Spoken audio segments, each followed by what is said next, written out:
श्री सरस्वती माध्यमिक कन्या विद्या मंदिर नवा थोराड़ा राजकोट धोरण 9 विषय हिंदी पाठ 5 स्वराज्य की नींव लेखक विष्णु प्रभाकर विभाग 1।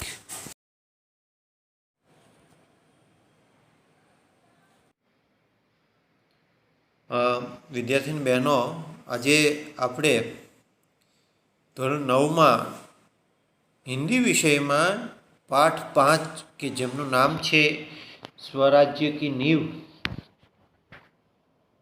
आ पाठनो आज आप अभ्यास करीशुं। हमणे तमने खबर है 15मी ऑगस्ट गई। 15मी ऑगस्टे आपणो देश आजाद थयो ए पहलानी कंटेंट है ए आमां आपवामां आव्युं छे। खास करीने राणी लक्ष्मीबाई अने तेमनी झांसी एनी वात करवामां आवी छे। स्वराज्य की नींव पाठना लेखक छे विष्णु प्रभाकर। विष्णु प्रभाकर का जन्म मिरननपुर गांव में हुआ था। उन्होंने प्रारंभिक शिक्षा अपने ही गांव में और उच्च शिक्षा हिसार में प्राप्त की थी। कई वर्षों तक पंजाब सरकार की सेवा करने के बाद ईस्वीसन 1974 में ये दिल्ली आ गए और तब से दिल्ली रहकर पूर्ण समय के लिए साहित्य सेवा में लग गए थे। यहाँ पर बात करें स्वराज्य की नींव की बात करें तो विष्णु प्रभाकर की रचनाओं में प्रारंभ से ही स्वदेश प्रेम व राष्ट्रीय चेतना और समाज सुधार का स्वर प्रमुख रहा है। स्वतंत्रता प्राप्ति के बाद अपने आकाशवाणी के दिल्ली केंद्र के नाटक निर्देशक के पद पर काम किया। बाद में स्वतंत्र लेखन को अपनी जीविका का साधन बना लिया और आपका समस्त साहित्य मानवीय अनुभूतियों से जुड़ा हुआ है। आपकी रचनाओं में रोचकता एवं संवेदनशीलता सर्वत्र व्याप्त है तथा भाषा सहज व सरल भी है।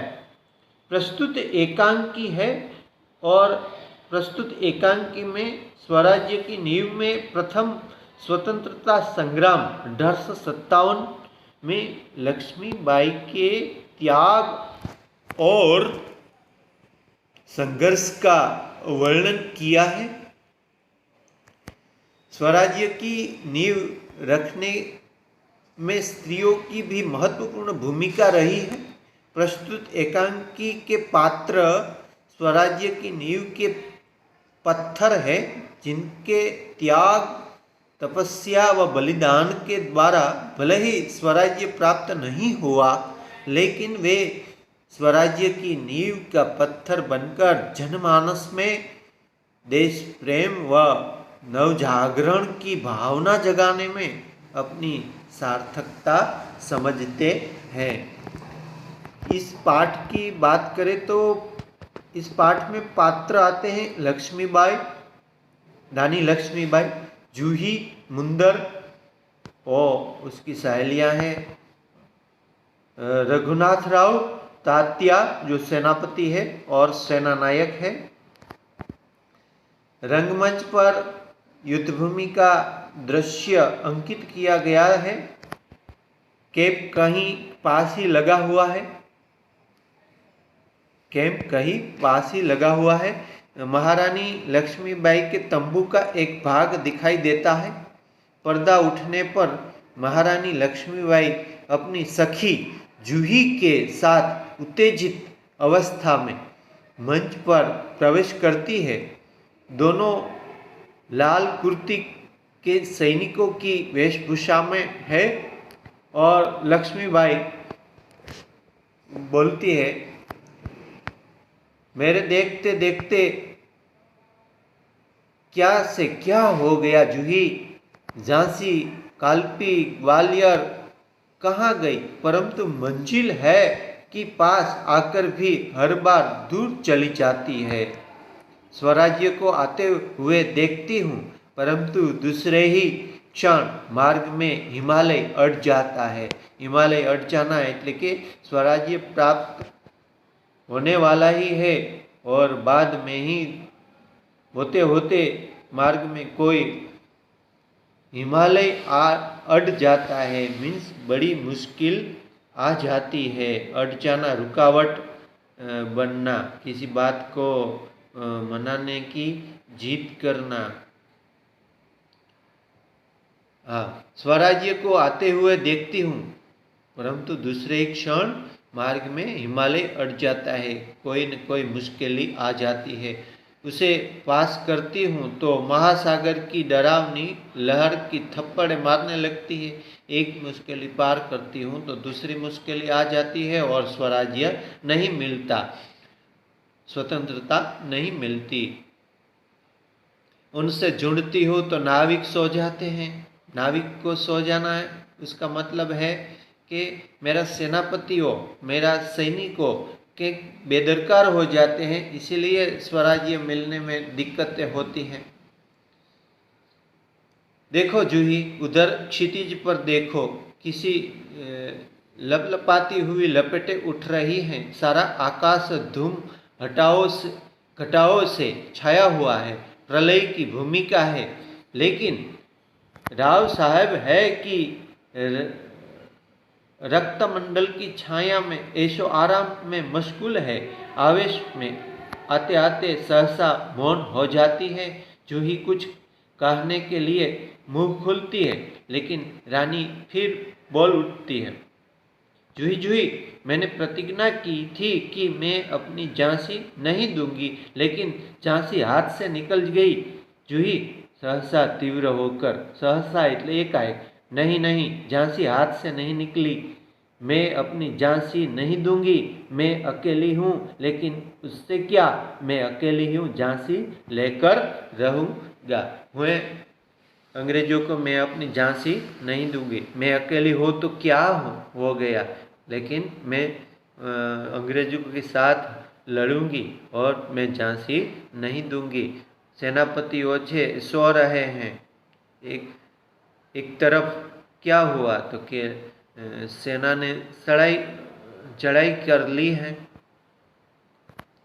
जूही, कौन कहता है आप अकेली है महारानी? आप तो गीता पढ़ती हैं, गीता का वांचन करती है, फिर यह निराशा कैसी?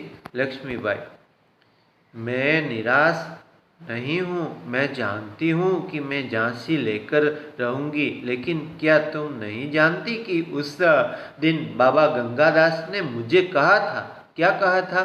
जब तक हमारे समाज में छुआछूत और ऊंच नीच का भेदभाव नहीं मिट जाता, जब तक हम विलास प्रियता को छोड़कर जनसेवक नहीं बन जाते, तब तक स्वराज्य नहीं मिल सकता।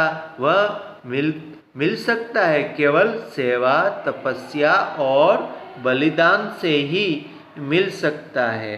गंगादास ऋषि ने कहा था कि जब तक हमारे समाज में छुआछूत એટલે કે આભડછેટ और ऊंच नीच का भेदभाव मिट नहीं जाता और लोग आलस को छोड़ नहीं देते, सब जनसेवक नहीं बन जाते, तब तक स्वराज्य नहीं मिलता। स्वराज्य लेने के लिए सेवा, तपस्या और बलिदान की जरूरत होती है। जूही, लेकिन महारानी, उन्होंने यह भी तो कहा था कि स्वराज्य प्राप्ति से बढ़कर है स्वराज्य की स्थापना के लिए भूमि तैयार करना, स्वराज्य की नींव का पत्थर बनना। सफलता और असफलता देव के हाथ में है। स्वराज्य की नींव बनना એટલે शुरुआत करना। किसी को शुरुआत तो करनी ही पड़ेगी, बाद में ही स्वराज्य मिलेगा, उसकी स्थापना करनी पड़ेगी और सफलता और निष्फलता तो आखिर प्रभु के हाथ में ही होती है।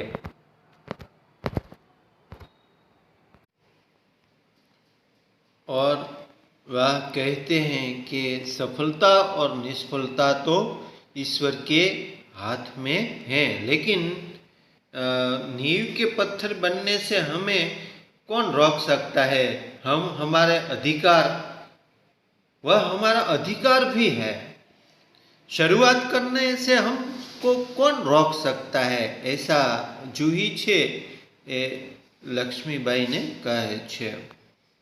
लक्ष्मीबाई मुस्कुराकर हंसते हंसते, शाबाश मेरी कर्नल, तुम लोगों से मुझे यही आशा है। जिस स्वराज्य की नींव तुम जैसी नारियों बनने जा रही है वह निश्चय ही महान होगा।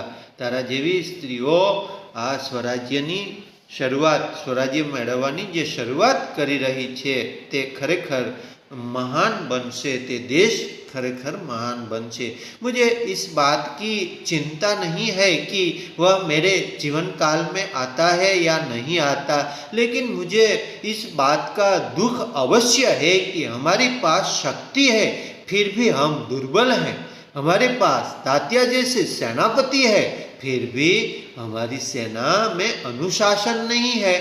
हमारे पास ग्वालियर का किला है फिर भी हम कुछ नहीं कर पा रहे हैं। क्यों? जानती हैं क्यों? तात्या जैसा सेनापति है लेकिन तात्या विलास प्रिय है, कुछ कर नहीं रहा है। हमारे पास शक्ति है फिर भी हम पराधीन है। ये सब बात खरेखर क्या है? ग्वालियर का किला है फिर भी हम कुछ नहीं कर पाते। क्यों? क्यों? हमारी जात को ढंढोलना है। जूही, जानती हूँ महारानी, हम विलास प्रियता में डूब गए हैं। विलास प्रियता, आलस डूब रहे हैं। तभी मुस्कुराती हुई मुंदर वहाँ प्रवेश करती है। मुंदर, कौन कहता है हम विलासिता में डूब गए हैं? विलासिता में डूबे हैं राव साहेब, बांदा के नवाब, सेनापति तात्या। जूही सहसा, सहसा એટલે एकाएक। मुंदर, सेनापति नहीं, मुंदर मुस्कुराती है। ओ समझती हूँ तुम तो उनका पक्ष लेगी, એટલે કે तू तो एनु ज राखीश ने। जूही दृढ़ स्वर में, मैं उनका पक्ष नहीं लेती, लेकिन जो तथ्य है, जो खरेखर सत्य है, उनको छिपाया नहीं जा सकता। सरदार तात्या राव साहेब को अपने तन मन का स्वामी मानते हैं। मुंदर, और तुम उनको अपना स्वामी मानती हो? जूही, हाँ, मैं उनको अपना स्वामी मानती हूँ और मानती रहूंगी, लेकिन उनसे भी अधिक मैं महारानी को अपनी स्वामी मानती हूँ, और महारानी से भी बढ़कर मैं अपने देश को अपना स्वामी मानती हूँ। देश के लिए मैं सरदार को भी ठुकरा सकती हूँ, ठुकरा चुकी हूँ। यहाँ पर उसकी जो देशभक्ति है वो निखर आती है। मुंदर, और तुम उनको अपना स्वामी मानती हो? मुंदर सक पकाकर, जूही तू तो नाराज हो गई। खरेखर मैं ऐसा नहीं कह रही हूँ, फिर भी तुम बहुत नाराज हो गई। आगे बढ़ते हैं।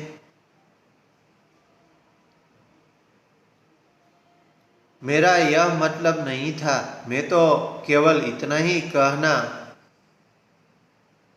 चाहती थी कि जब तूने उन्हें अपना स्वामी मान लिया तो तू उन्हें रोकती क्यों नहीं? लक्ष्मीबाई, जूही ने उन्हें रोका है।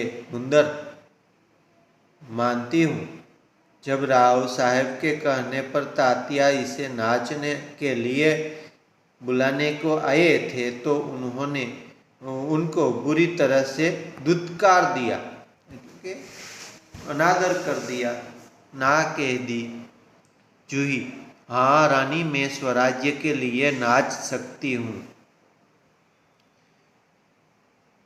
बराबर नाचती रहूं, परंतु विलासिता में डूबने के लिए अपनी कला को किसी के गले की फांसी नहीं बना सकती हूँ।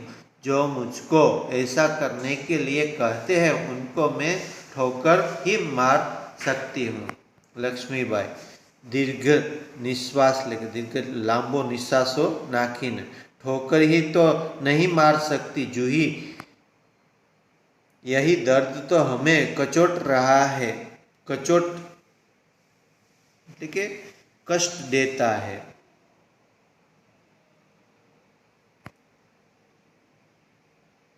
अगर ठोकर मारकर हम उनकी मदहोशी दूर कर सकते हैं तो बात ही क्या थी। मदहोशी એટલે એક પ્રકારનો નશો। जूही, सेनापतिओ छे अत्यारे विलास प्रियता में डूबे हैं, इसीलिए उसे जगाने की कोशिश कर रहे हैं। जूही, भाई साहब, मैं औरों की बात नहीं जानती, मुझे आज्ञा दीजिए, मैं ठोकर मारने को तैयार हूँ। मुंदर, और मैं भी तैयार हूँ भाई साहब, चलो हम सब चलकर उनकी नींद हराम कर दे। किसकी नींद हराम कर दे? तो कि दुश्मनों की। हम साथ नींद हराम करना, गहरी चिंता में भी डालना, ऐसा भी मतलब होता है। जूही, दुश्मनों को ठोकर, यह आप क्या कह रही है? लक्ष्मीबाई, हाँ जूही, दोस्तों की ठोकरें अविश्वास की खाई को और भी चौड़ा એટલે पौड़ी कर देती है। क्या तुम नहीं जानती कि हम एक दूसरे के किस दृष्टि से देखते हैं? क्या ऐसी स्थिति में मेरे कुछ कहने से शंकाओं की घटाव और भी गहरी नहीं उठेगी? मुंदर, भाई साहब ठीक कहती है, शंकाएं अविश्वास पैदा करेगी और अविश्वास से उत्पन्न निराशा को दूर करने के लिए पायल की झंकार और भी जनक उठेगी। शिखंड और लड्डुओं पर जान देने वाले ब्राह्मणों को आशीर्वाद का स्वर और भी तेज हो उठता है। सहसा कहीं दूर से तोपों का स्वर उठता है। और रानी लक्ष्मीबाई क्या कहती है? और तू अगर तात्या को खोज सकते तो तू तुरंत उसे यहाँ आने के लिए कहो। यहाँ पर सब सैनिक ब्रह्म भोजन कर रहे हैं और वहाँ से बुलाने की बात कर रहे हैं, श्रीखंड और लड्डू खा रहे हैं। और रानी लक्ष्मीबाई उसे बुलाने के लिए कहते हैं। दुश्मनों की चढ़ाई हो चुकी है।